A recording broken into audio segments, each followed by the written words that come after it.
Yo, how's it going, guys? Welcome back to my YouTube channel. Nice to see ya. I hope you are well.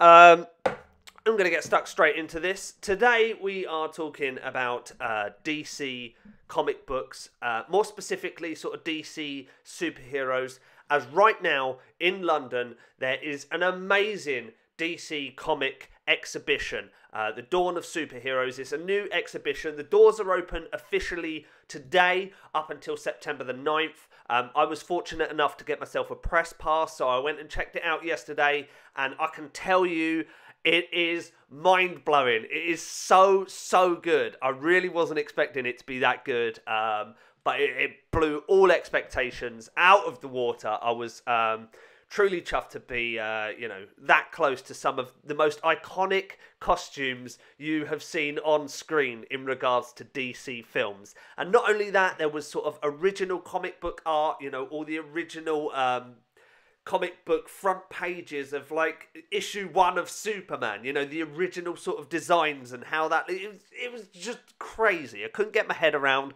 what I was seeing and how close I was to it. So that's what we're talking about today. I asked you guys a little question yesterday on my YouTube community page, and thank you so much to you guys for getting involved and talking to me when I put these posts up, and it's becoming a really lovely place to be.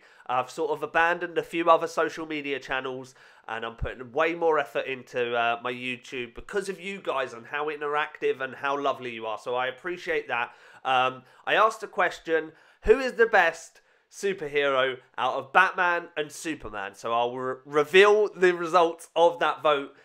It's quite surprising. I was pretty shocked, to be honest, in how much one guy in particular just absolutely smashed that battle. But yeah, DC comic exhibition. I thought what would be nice is to give you guys a little sort of a roundup video of the world of DC and some of the most iconic movie moments from DC Comics. So let's get started. Let's have a little butchers at that.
I mean, how good is that?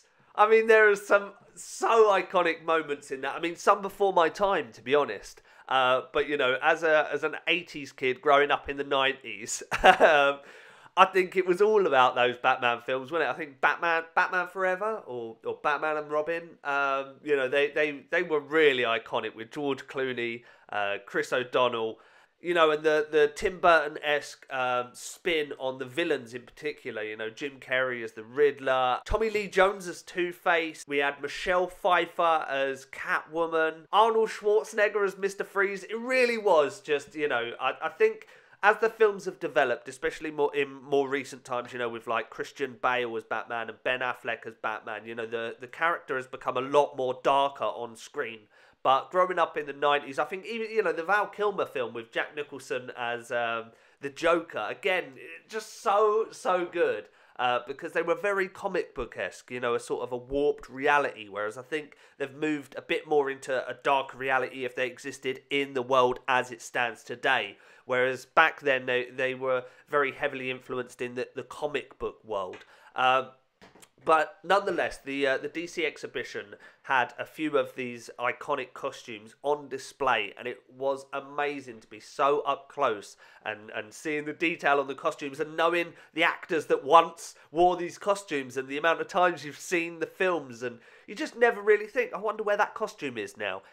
Well, I can tell you, it's at the DC exhibition at the O2 Arena. So I thought I'd just show you a few of the costumes that are there. We'll start off with let's start off with Superman, because to be honest, as you go into the exhibition, the first thing that is on display is Christopher Reeve's Superman costume, which is, I mean, the films are sort of massively outdated now, but that doesn't take away how iconic Christopher Reeve was as Superman. That is one of the most iconic Superman costumes, you know, not just our generation, but our parents' generation and their parents' generation. That's the first sort of superhero film that I think blew a lot of people's minds, and Christopher Reeve becomes so iconic as Superman, and I think in a lot of people's heads, my girlfriend included, she's a big Superman fan, got a Superman tattoo on her arm, but Christopher Reeve is Clark Kent, is Superman, and that first thing as you walk in to see Clark Kent's Daily Planet costume, and then obviously the Superman costume there, the real thing, the one that was in the films, is just a mind-blowing experience. And I think out of everything in the exhibit, that is what I stood and what, you know, I stood in awe of that costume more than any other thing in the whole exhibit. It really was mind-blowing. But then obviously we have other costumes, including the more recent one, worn by Henry Cavill, which is just a superb costume. I mean, that's one thing you really notice in the exhibit, is how far the costume design has come in the films. So, yeah, just seeing, you know, the Superman costumes in all their glory lit up in display cases, and it's just a real nice treat. And you know, there's a lot of Superman things, especially a lot of the comic book art. I think, you know, there's a prop piece of kryptonite as well. Just to see that, I mean, we all know what it is, but just to see it right there is really special. So that's where you start in the exhibit. You come through and you see the Superman stuff, which is really beautiful. But then you quickly move on into, I think this is probably my only problem with the exhibit, is as you move through into the Batman area, things get a lot darker. I can see what they're trying to do, you know, trying to make it a bit more of the sort of the Batcave, darker aesthetic. But it was a little bit too dark for me. I would have really liked to have seen a few more things lit up in a bit more, because a lot of the costumes are black in a dark room with black walls and stuff. You know, you can't really adjust your eyesight and see some of the details you got to see, and especially the Superman costumes. You look at the S on the back; it is literally just a patch. It's just a patch that someone's sewn on a bit of red fabric. It's that basic. But the Batman costumes were fantastic, and I think there's a lot more range in the Batman costumes. It doesn't go back as far as sort of Adam West Batman, and I think there wasn't even a Val Kilmer Batman. I think the earliest Batman they have on display there is Michael Keaton from 1989, which is a really cool Batman costume. I think, you know, I had toys of that Batman costume with the classic yellow logo on the front. We all know that in more recent films they've sort of gone for the full black suit and taken away the sort of the bright yellow logo, which, let's be honest, is a sniper's dream, isn't it? When you're looking for Batman and you can just see this bright yellow emblem on his chest. Aim for that, guys. Just take him out. But yeah, they've got a lot of Batman costumes in there, starting with sort of the Michael Keaton Batman and then moving on to the George Clooney Batman. There's a couple of George Clooney costumes, including the Sonar costume. They don't have the ice one. You know, later on in that film, Batman, Robin and Batgirl have all sort of got bluey, silver, iced up costumes. They don't have those there. There's a lot of costumes that are missing. But, you know, the ones that they do have there, extremely iconic. Really, really cool. Then you've got, later on, you know, obviously they beef up the Batman costumes, don't they? They go from a bit more of the comic book type thing to the Christian Bale one that got highly slated as just looking like hockey pads. But when you see it, it really does look brutal. It's like a real army piece of kit, really sturdy looking thing. And Christian Bale's portrayal as Batman is still, I think, my favourite. I'm not a massive fan of Batfleck. Not to take anything away from Ben Affleck, but I got to go to the premiere of Superman versus Batman, and I sort of left there a bit confused. It was a good film, but you know I wasn't massively taken in by it. I can see the angle that they're going with the new Ben Affleck films. But yeah, the Ben Affleck costumes, I mean, really, really cool, especially that. I don't know what the costumes... I'm assuming all these costumes have names. But you know the one with the light up eyes? That is a beast costume. That is just gigantic. It's even bigger than Mr. Freeze's costume. They've got Mr. Freeze's costume that was worn by Arnold Schwarzenegger. Really not as big as the Ben Affleck costume. Apart from the Batman costumes, they've got a lot of... the villains from the film, which was really great to see, especially from the early Batman, the 1989 Batman with Michael Keaton. They've got the Jack Nicholson Joker costume, which again is extremely iconic now for a kid that grew up in the 90s, born in the 80s. You know, it was the first superhero films we saw. So these costumes, I mean, I can't tell you how many times I've watched those Batman films. They're still highly enjoyable to me. I know they get slated, but they're really great. Then we've got Danny DeVito as the Penguin in the 1992 Batman. Again, just absolutely brilliant. And one thing I did notice with the Danny DeVito costume, Danny DeVito is obviously quite a small man. That's no secret. But seeing the Joker costume that Jack Nicholson wore next to the Penguin, you realise, you know, Jack Nicholson's not that much taller than Danny DeVito. In fairness, everyone's taller than Danny DeVito. But, you know, that's another thing, to see these costumes and know the actors that were inside them. You can sort of gauge how bulked up muscle-wise they are, how tall they are. You know...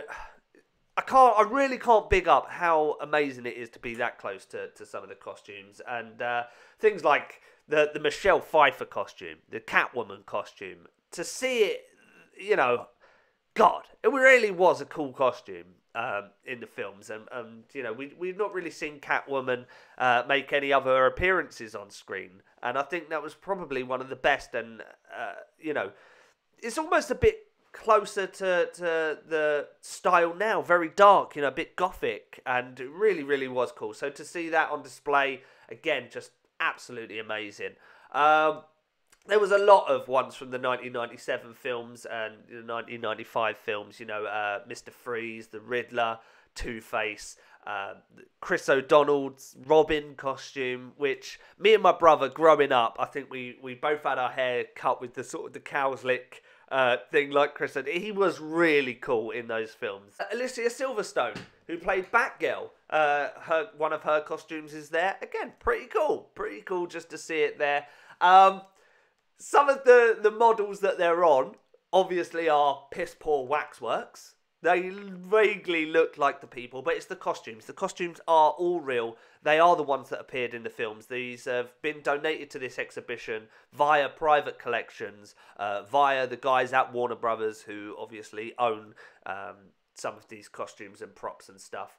But then we move on a bit more to the sort of the modern Batmans and some of those villains. And again, one of the greatest things for me to see was Heath Ledger's Joker costume up close. You know, Heath Ledger as the Joker. No one can beat that. That is the best Joker that there will ever be. And as well as that, the henchmen's masks, you know, when they smash through I think it's a bank. They smash through a bank wall and Joker's henchmen all pour out in the clown masks. So to see all of them on display, and again, these are the real ones that are in the films. It's just really, really nice treat to be that close. And then it moves on to Tom Hardy's Bane costume, which, you know, again, another amazing costume. And Tom Hardy, since then, has gone on to be one of my favourite actors. Tom Hardy just pulls it out the bag non-stop.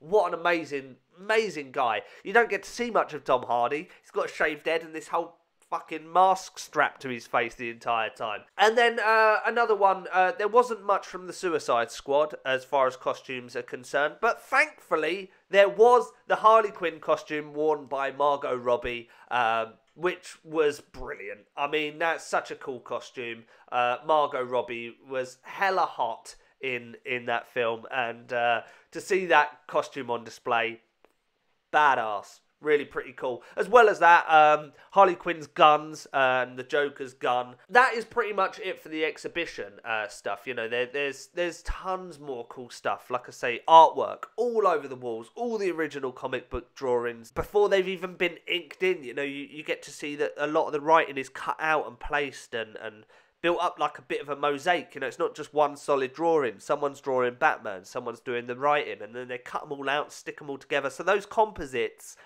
before they're inked in and made, they're all on display, and that is a real treat. I went with my brother, who's an artist, and, you know, we got off on that sort of stuff, you know, seeing all the pen drawings, and you can even see where they've rubbed out the pencil lines before the black ink. And yeah, lots of cool props on display, lots of models of the sets before they get turned into what we see on screen. They're all made in little model form. You know, there's lots of those on display. Again, really, really treat for the eyes. It's a visual treat, guys. I would highly suggest going and check it out. It is really cool, because although I've shown you what's at the exhibition, you're still seeing it the only way you've ever seen it, which is via a screen.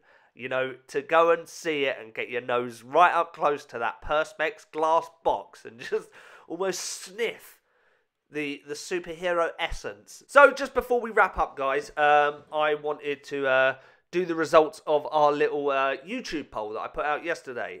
Coming back from the exhibition, obviously I knew I was making this video, so I decided to ask you guys, who is the best DC superhero? Batman or Superman? I gave you three options, Batman, Superman, and one that said, don't make me decide that, because I do understand that they're not everyone's cup of tea. But it was really interesting, over 1,500 votes, so that's the most interaction we've ever had on one of these polls so far.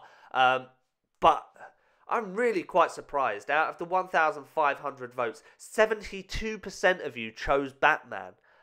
Really took it away. 14% of you chose Superman, and 14% of you really couldn't decide. If I had to honestly make that vote, I would say probably Batman for me as well. I know my girlfriend would vote for Superman, as would most of her family.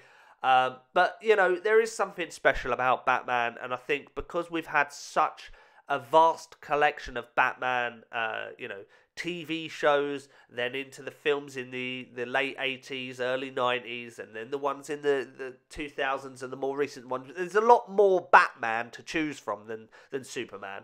But I was really quite surprised that, you know, that's an astonishing amount of you. 72% chose Batman. So thank you to everyone that voted for that. I think we're going to proclaim Batman the winner in the battle of Superman versus Batman for my YouTube poll.